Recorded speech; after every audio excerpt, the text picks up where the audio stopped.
নমস্কাৰ, মই পাৰ্শ্বজ্যোতি শৰ্মাই পুনৰবাৰ আপোনালোকক কিবা এছাম চেনেলটোলৈকে স্বাগতম জনাইছোঁ। আশা কৰোঁ আপোনালোক সকলোৱে ভালে আছে। আজি আমি এটা বিশেষ ভিডিঅ' লৈ আহিছোঁ আৰু আজি আমি আলোচনা কৰিম নতুনকৈ যিবিলাক মানুহে ষ্টকিজ খোলে সিহঁতে ধৰক বিপি ট্ৰেন্সফাৰ কৰিবলগীয়া অসুবিধা পায় আৰু কেনেকৈ বিপি ট্ৰেন্সফাৰ কৰিব লাগে আজিৰ ভিডিঅ'টোত দেখাম। চাওক, প্ৰথমে আপোনালোকে ক্ৰমলৈকে যাব। ক্ৰমত গৈ ইয়াতে সাৰ্চ কৰিব। মোৰ ইয়াতে প্ৰথমতে লিখা আছে www.kiva.ind.org লগইন কৰিব। কৰিলে কিবা কাইপো প্ৰাইভেট লিমিটেড বুলি আহিব, ইয়াতে ক্লিক কৰিব। ক্লিক কৰিলে এই পেজখন অন হ'ব।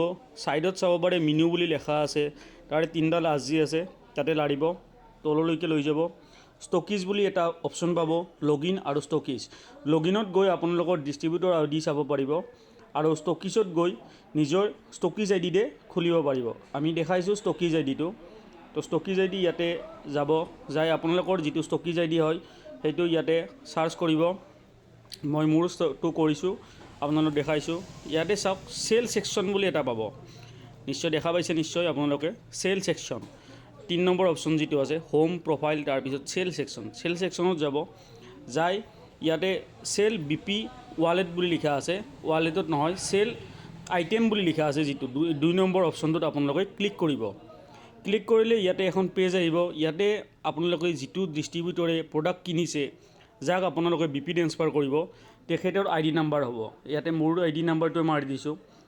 ইয়াতে মাৰি দিয়াৰ লগে লগে আপোনালোকৰ ইয়াতে লিখা আহিছে, চাওক, পাৰ্শ্বজ্যোতি শৰ্মা, কেতিয়া জইনিং কৰিছিলোঁ সেইটোও আহিছে। তো ইয়াতে গোটেইখিনি ডিটেইলছ আপোনালোকৰ আহি যাব আৰু তাৰপিছত ইয়াতে চিলেক্ট আইটেমত যাব। চিলেক্ট আইটেমত গৈ যিকোনো প্ৰডাক্ট এটা চিলেক্ট কৰিব। মই বৰ্তন বাৰে ধৰি দিছোঁ।